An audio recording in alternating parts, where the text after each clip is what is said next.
That was the sign that we have started this podcast, No Laugh Track Podcast, episode 486. Ian Bagg is here with me, Justin Severson, the host of this thing each and every week at Acme Comedy Company in Minneapolis. This is where we are. Inda. How are you, Ian Bagg? I'm good. I'm trying to think out how many episodes of this I've done out of 486. Well, I know. That's 52 a year. Mm-hmm. Give or take. We've missed some, but yeah, give or take. Okay, say 50 a year. 50 a year for 5 years? Is that what it is? No. Keep going. Double that, my friend. 10 years? Yeah. I've only done it 4 times. It means I've only been here 4 times in 10 years. Lewis! Yep, this is number 5. Is this number 5? Yeah. Uh-huh. Oh. That's correct. Somebody asked me how often I come here yesterday, and I said about every 16 months, so that kind of works out. Mm-hmm. Last time was May of 2021, sir. In the thick of the, Mm-hmm. Yeah, in the pandemic, yeah. Yeah. We were still wearing masks at that time. I listened back, and it was that day that we recorded, there was some sort of announcement about, restrictions being pulled back. So it was one of those moments where things were The numbers were up. different, right? The numbers were different. Uh-huh. Yeah. I was planning on getting my second vaccination at the time. I think I had an appointment the next day. Check this out. So I went to a new doctor. My Nude doctor or new? new. I wish it was nude, but Okay. I was. You're checking my throat? I better take my pants off. Went to a new doctor. Went for my first thing and then did my physical with her. And in my physical, she goes, "Oh, you've had all your vaccines. I don't want you to get another vaccine for a while." And I was like, "All right." But she said something. Here's something that the mainstream media won't tell you. And I'm like, "Oh, you can't be my doctor." As soon as I say that, here's what the mainstream. I'm just like, you could just tell me what you think and let me. But as soon as you go for the mainstream media, I'm like, my God, Ian. So I just like, she goes, so I want you to get your blood checked for this thing. I'm like, okay, I'll get it checked. I'm just like, oh, for fuck's sakes. So, but I was just like, now I got to find another doctor. And there's nothing harder. There's nothing worse than having to find another doctor and another accountant. Yeah. Because I fired one of my accountants probably about 6 years ago, and then my wife said, you have to go meet a bunch of accountants. And I was like, fuck, I don't want to meet accountants. So I had to meet all these accountants, and one guy made me laugh. So I hired him, right? That's how, and the accountant before that, I hired him because he had the worst handshake I'd ever felt. And I was like, so I hired him. So we're in, at tax time, we have to go to the tax meeting, and we walk into the office, and I suddenly notice in the offices, I'm like, there's a lot of spaceship photos all over the walls. Okay. And I didn't notice this when he made me laugh when I went in for the first meeting. So we go into the office, and I happen to look over to his bookcase, and it's all L. Ron Hubbard books. Right. So I'm just like, no. Yeah, I'm like, I got to meet another accountant. Great. No right? fucking way. So I'm trying to get my wife's attention, and because she's talking to him, and she like looks at me, and I point at the books, and she sees them, and she looks at, goes, "Oh, there's a lot of L. Ron Hubbard books," and he goes, "L. Ron Hubbard was a great man that didn't like paying taxes," and I said, "You're still hired." Because I hate paying taxes as well. So we'll continue on. He ended up being my accountant for 5 years, and I got rid of him during the pandemic because I can't afford this guy, so I had to find a different person. I ended up enjoying them, so I stuck with them. But there's nothing worse than having to find someone that you have to pay money for something you don't want to pay money to, that you just hate. It's just the worst. And going to the doctor, I was like, oh, because you never know who to trust. And then for them to say the mainstream media. So now I'm like, well, are any of my tests good? Like, I don't know. And I don't know if you have on the app. Do you have the app for your doctor? Yeah. Do they send you the results for your tests before the doctor gives them to you? Yes. Right, which is a good, right? That means you're okay if you get the results first. But Here's the deal. You have those results, and you have no idea what those results say. So you're just looking at them. You're like, I don't know if that's a good cholesterol or bad cholesterol, right? No. So you're just like, what the hell? It's in yellow. I don't know if yellow's good. And it turns out yellow's good. So it's just, I'm like, maybe make it easier. Just say good. Just put that on it. If we're going to have everything color-coded, and we just learn those, that would help. I don't know why I'm so angry. Have you, living in California, have you ever been approached by a Scientologist to kind of get involved in this? They have so much property out there. It's insane. Yeah. That's why I'm just like, this is not separation of church and state, man, because we pay a lot of taxes on our property, and they have the best property. All these churches have the best property, and they pay no taxes on it. It's insane. And there we lost some listeners. Yeah. But we should have gained some. Like it's like this. This should, the amount of money that comes through here, Lewis shouldn't have to pay property taxes. That's the way it should be. Like, you're doing, how many taxes does he pay on things? Right? Right. And I'm not trying to, like, we don't need to pay taxes. I'm just like, there's certain things that shouldn't be tripled, quadrupled. You're just like, how many times do you have to pay taxes on something? Did you happen to watch any of the Golden Globes earlier this week? No, I'm straight.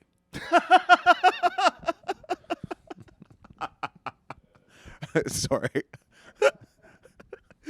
Well, you. And that's all from downstairs at the old Acme Comedy Co.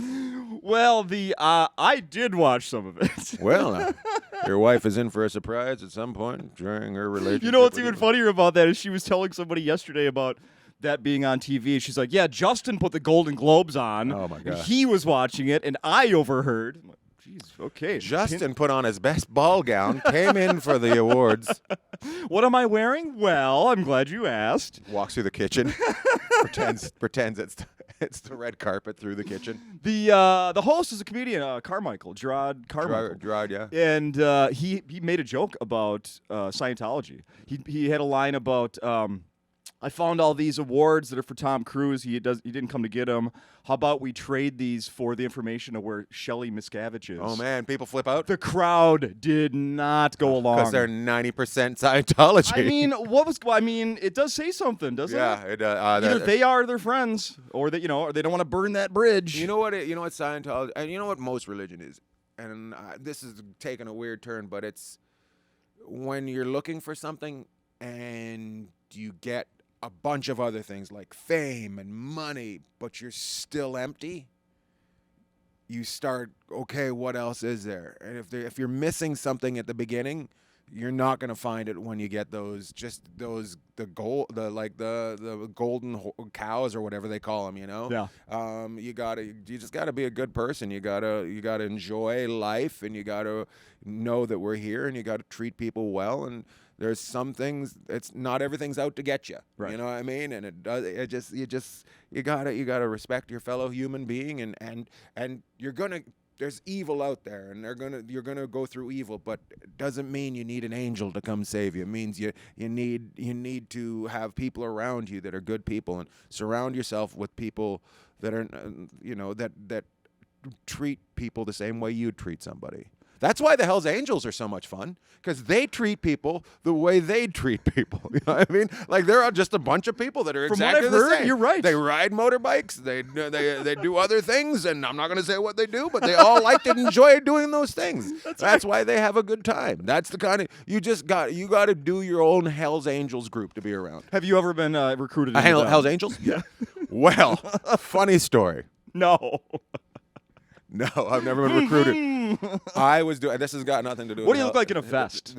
I look fantastic. Leather vest. I was doing a show in Vancouver, and I had some people show up from where I grew up, and they came to see the show. And one of the bouncers was in the police department and came out and said, "Whose guests are those?" And I said, "They're mine." He goes, "Those are bad people. Those are the people that do bad things for bad people. Those people are bad." Well, and I'm like, really? Well, they're here to see me, and we'll take care afterwards. So it's a Saturday early show or Saturday late show, yeah. And afterwards they come out and, "Oh, I had such a good time. Why don't you come out with us?" And I'm like, those are bad people. That's in my head. They do bad things for bad people, right? And I go, "Well, actually, I got to get paid, and I got some things to do, and I won't get out here in time." And the one guy that looked the baddest of the bad said, "Don't worry about that. I'll triple what they paid you, and I'll put you on a private jet tomorrow back home." And I'm just like, what? I'm like, and all I could think was, I'm not getting on that private jet without half a pound of heroin in my ass. I can guarantee you that. There's no way they're just gonna ram it in there and tell me to take it home, right? You're getting stuffed with something. Yeah, I'm getting something. This is not. There's no ass, gas, or grass. Nobody rides for free. That's what I'm thinking, right? So I'm like, oh, I can't. I come up with all these excuses, and they leave you. Oh, you would have been dead. That would have been your last party. Holy shit! Yeah. Yeah, so one of the lessons has to be learned there is always have a handful of excuses. Oh, you just I'm Right? I'm a bullshitter. So. Yeah, I'm sure that was not a problem. It was so interesting. And the weird part was the guy followed me on Facebook. And that's how I was like, weird that he's on Facebook. And then I looked at his Facebook, and it's all swastikas and stuff. Oh, I'm no. like, oh, yeah. Oh, no. Oh, yeah. I can't follow this guy and definitely not get him tickets for a show again. Mutual friends. Ian Bagg. What the fuck, Ian? Exactly. It was weird as shit. That was probably 2005 or something like that. So Wow. Yeah. I'm hoping Facebook has cleaned that out of there. No, they doubt haven't. I doubt it. Let's talk about. I put up a post yesterday, and some lady said, "Ian's a fatty." That was the response, and I was like, "Yeah," and I thought it was a man. Her name was Jerry, spelled like a man, Jerry, Gerry. Oh yeah. And I'm like, man, weird. And I looked at it. I looked at her profile. And I was like, well, thanks for taking time out about yelling about Biden to judge another man's body. And I was like, come out of the closet. You'll be much happier. And it turned out she was a he, and he was a she. Jer. Oh, Jer. Come on, Jer. Oh, Jerry, you came and you saved me. I have to compliment you on last night's show. Funny as always, Ian. Every time you are at Acme, my wife and I make a point to see you. I come to tons of shows, but she's like, we have to come see Ian. Oh, really? Yeah, That's she nice. Loves you.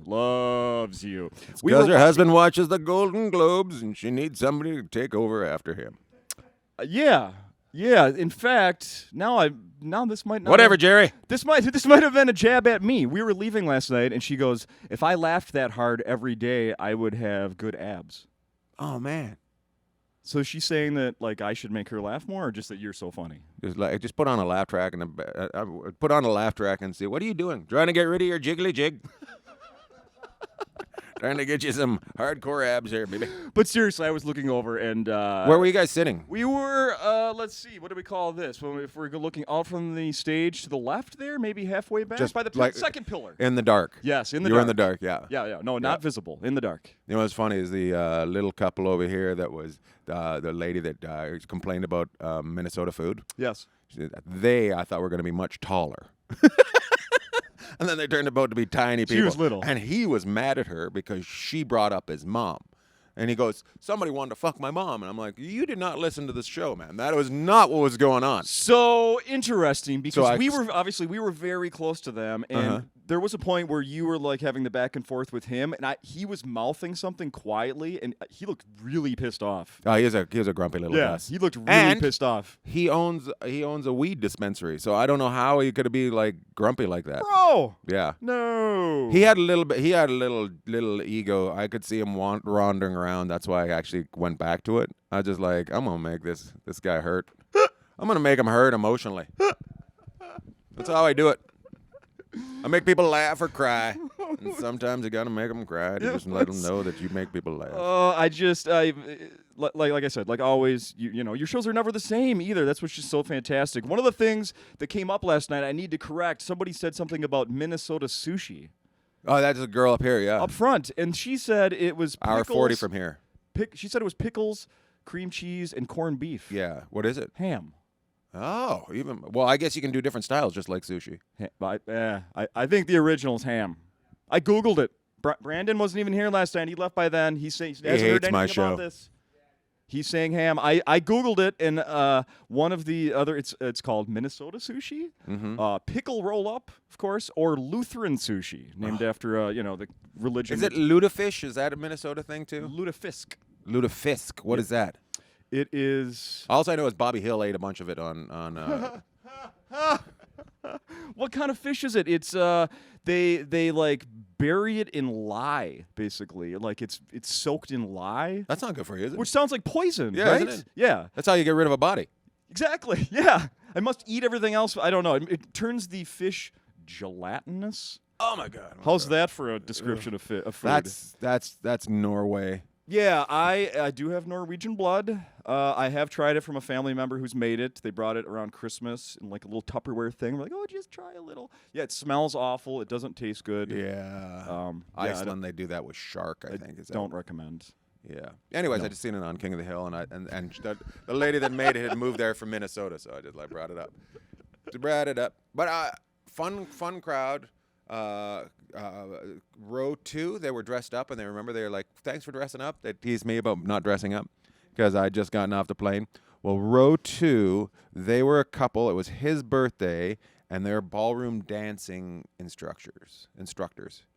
Weird. Yeah. How random. Random. So they were here from dancing, straight from dancing? No, or they were something? there. It was his birthday, and they said, let's get dressed up, and he's like, where are we going? And she's, I'm not gonna tell you. And then and they came here to the comedy club, and apparently he's a fan of mine, so that was nice. Kidding. Yeah. Is dancing a thing that you like to do?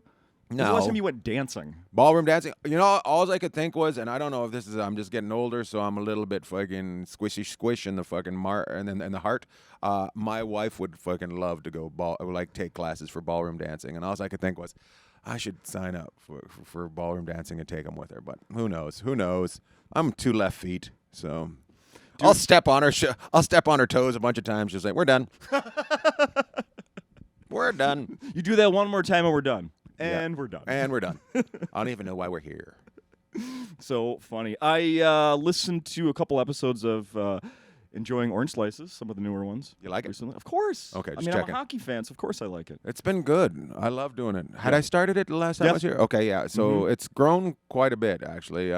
So we weren't doing interviews for a long time. Yes, you were only doing a half an hour. Now the shows are about an hour or so, right? The shows are long now. Yeah. The shows, because the interview, we just did a 2-parter with a guy. Jeff Sharples is the guy I grew up with. He played in the NHL.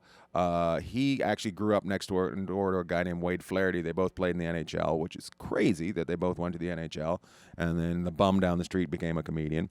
But we ended up doing a 2-parter. I saw that. And the funny part about it is, so Wade left pretty young, and they because where I grew up, you had to move at least 12 hours to go play junior hockey if you're going to play junior. So it wasn't like around America or in Canada where hockey plays in the South, where there's cities where you can play around and be close to your family. It was moving away from your family. Wow, okay. And I was not good with that. I was like, I can't leave my mom. I'm only 15. You know what I mean?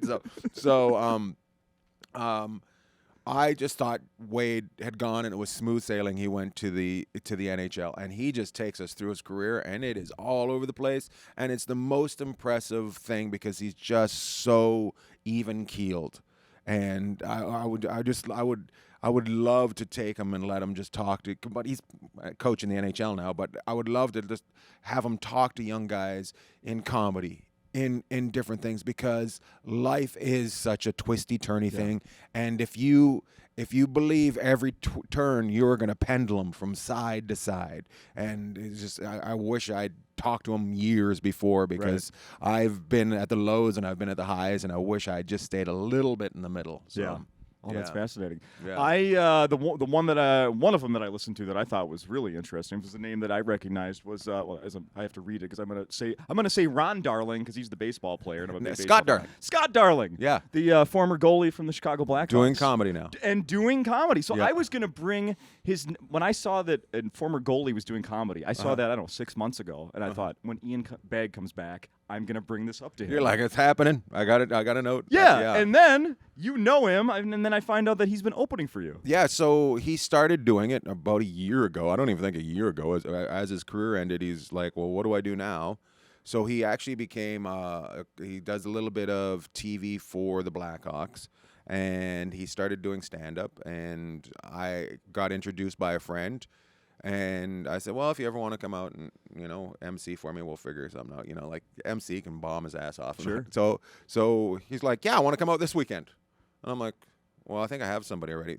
Turns out the guy I have canceled. So I'm like, well, if you want to come out this weekend, I'll be in Houston, Texas. He's like, yeah, I'm still getting paid a couple $1 million a year, so I can fly myself someplace. So he flies himself to Houston.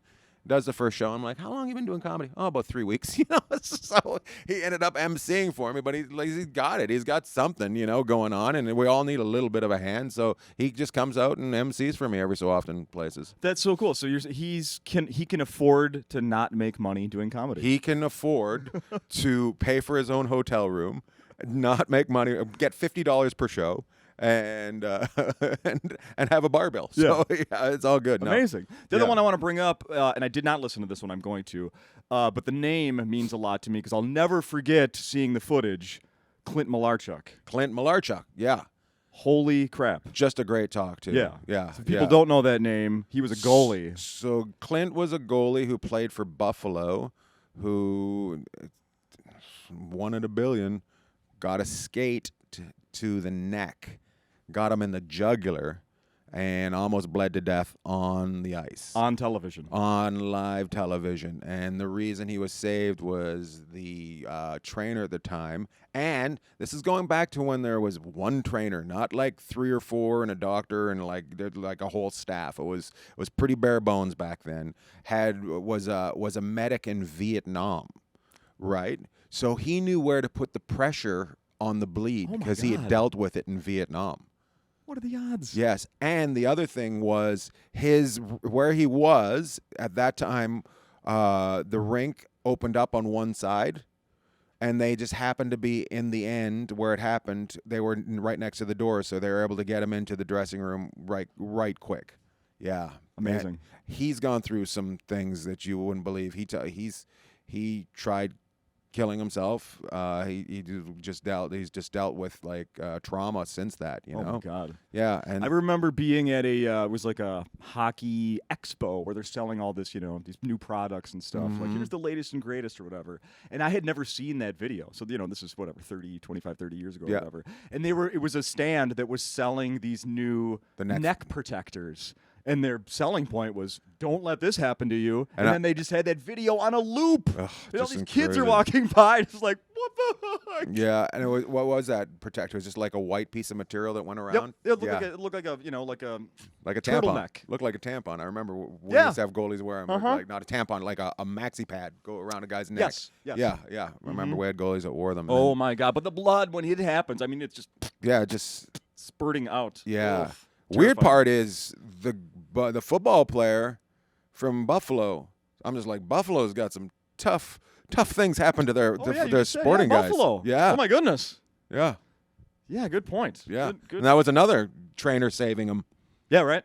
So, yeah, you think, what do? Do they eat hot dogs? No, trainers save lives is what they do. They clearly every professional trainer right now is going to get a raise within the next year. Yes, they should. Don't you think? Yeah. I think so. I remember last year when you were here, or well, not last year, last time you were here, the show I went to, there was a wedding proposal. Do you remember that?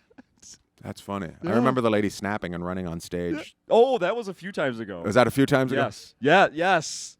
I also remember my favorite. I was telling somebody last night. It was they said everybody just has fun. I go, so sometimes they don't. I said there was a Christmas party here, and there was a lady sitting 2 rows back, and she was not having fun and said some things to me. And I said, well, if you don't like it, you can leave. She goes, I'll leave. And I'm going, oh, okay. So she stood up, and 200 other people stood up with her and got out of the place because they were there, and she was the boss's wife. No, right? No. So, and they were from U.S. Bank, and it turned into a clusterfuck from there because they went to pay their bill and leave, and their fucking credit card was declined. So they were motherfucking this whole place, and and this was remember when the economy went in the tank and banks were in real big trouble? Mm-hmm. That was during that. And while that was all going on, I'm just like, why are you guys having a Christmas party? Like, I'm just like, you guys fucking are the last people to shit. And they're just there, and a couple of the people stayed, right? A couple of people that stayed, and they're loving it because their boss was being taken down. And then there was one guy sitting here. He didn't get any jokes at all. And I said, this is where I came up with a joke. I was like, I don't care. I've been on TV. I'm better than you people, right? As a joke. This guy believes it. You're not better than us. You're not better than us. I laughed. And be more specific. What are your credits? Yeah. Chad said, I've walked people from here. And I said, I'll take it away. I'll take it higher than that. That's right. I need your opinion on something. We're getting close to the end of the time here, but I want to ask you your opinion on this. It's my latest connection to your home country of Canada. Okay. It's beer. Beer. The simple beer, the basic sipping beer that I now drink and buy, I don't know, once a week, maybe? Once every 2 weeks? Sounds like somebody's got an alcohol problem. Once That's why they're in front of the TV watching the Golden Globes, because they're all liquored up and can't remote. Once in the afternoon and once in the morning, I go to the store. No, good for you. Labatt Blue. Labatt Blue, yeah. Your thoughts? That is my new favorite sipping beer. It is a good beer. Yeah. All those Canadian beers are good. Those ones. There's a new one coming out from the guys that have Spittin' Chicklets, the podcast. Yeah. It's Big Deal Brew, and it's from Labatt's. So try to give. It's not available everywhere, but when you see it, grab it. It's gonna. If it's from Labatt's, it's gonna be good. Yeah. Okay. Yeah. It's not too heavy and it's not too light, right? Exactly. Yeah. It's right in the middle kind of beer. Yeah. There's a store near my house, and I was on a streak of where I was not really sticking with anything. It was just kind of like, all right, what's on sale? What's on sale? And that was on sale. Does it go on sale a lot? And now I've stuck with it. Well, it was in November. What's it go for? I just. Oh, what was it? 15 something a case, maybe? And the case is 12 or 24? 24. That's amazing. Yeah. I guarantee in Canada it's double that price for 12. I think it was 15 something. Yeah. I'm almost positive. I bet you it's about 20 for 12. Jeepers. Yeah. Jeepers. I don't know if I've ever asked you this before. Were you... I'm a Scorpio. Well, that explains it all. Were you a Don Rickles fan? I was, but I was more of a Jonathan Winters fan.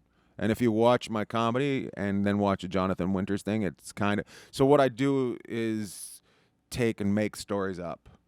I don't. It's not about slamming the people. It's about taking their little nugget and turning into this outrageous story. And that's what Jonathan Winters did? Yeah. Oh, really? Yeah. Something would be said, and he'd run with it. He'd run, and his mind was fantastic. Yeah. He's very funny. I mean, and the reason Rickles is just it was so fast. Yeah. It was so fast. The only reason I even thought of that is because it was like, TikTok or something this week, and I saw... Tick-tock. And it was one of these things where like, boy, things you couldn't say anymore. And then it was, a 5-minute, segment of Don Rickles stand-up. I'm tired of people being offended for other people. Yeah. Like, nobody's ever offended about, I can't believe you said that about me. The people that actually have that, they're said to are the ones that laugh, and then it's somebody, you can't do that. Yeah. The way I got my style, well, it should kind of help. I had my style, but it took it to another level. Was I used to do these shows at Sloan Kettering in New York, which is a big cancer ward, cancer hospital, and we used to do shows, and there would be like, I don't know, 20, 25 people there, but they'd all be on morphine drips. Like there were being studies done on them. They were like, there was just a chance for them to escape. Yeah. And if you didn't, like, if you talked about other things like that and pretended they weren't involved, they just hit their morphine drip, and like you couldn't avoid what was going. The elephant in the room had to be talked about, and you had to make it funny. Yeah. And my thing is, I want to make people laugh. I want to let you escape. And if that's gonna offend you, then just leave. Don't yell at me about it, because there's no hate coming from me. There's no hate at all. So yeah, and we all know the difference between comedy and hate. And right now in this world, people aren't distinguishing the two. It's all like if we don't like it, it's hate. Yeah. Well, you shouldn't not be able to talk about something. You should be able to include it. I love, like, people always bring up, like, if there's a guy in a wheelchair, I'll call him Wheels, or whatever. I'll just talk to him, like, and most people ignore him, and they always come up to me after. People ignore me, or they try to make me feel bad about myself. You don't do that. You try to have fun with me and think that I'm a human inside this wheelchair. I'm not just a wheelchair. One of my favorite things along those lines last night was there was a guy sitting in front, and you were describing that his thick hair, and he thought he had a hat on.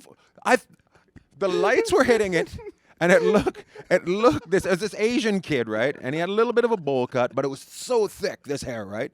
But it looked like he was wearing a beret. So because I said, you two have hats on, because the one guy had a hat on, the other guy had a hat on, and then and there were work guys, and there was 2 white guys and 2 Asian guys, right? And I said, oh, you two are wearing hats, and then I realized you're not wearing a hat, right? It's just, you just have the best hair ever, the thickest hair ever. It was so thick. And then for the rest of the night, you called him Chapeau. Chapeau. That's it. And as he left, I said, "Good to meet you, Chapeau." I told his buddies, you guys got to get him a T-shirt that says Chapeau. Oh my God, that's just Chapeau is so funny. Chapeau. One more thing I want to ask you about before we wrap this up is people are flipping out back there. I get the feeling that you get something that happened last Gas. night. I get gas from onions. You get some indigestion.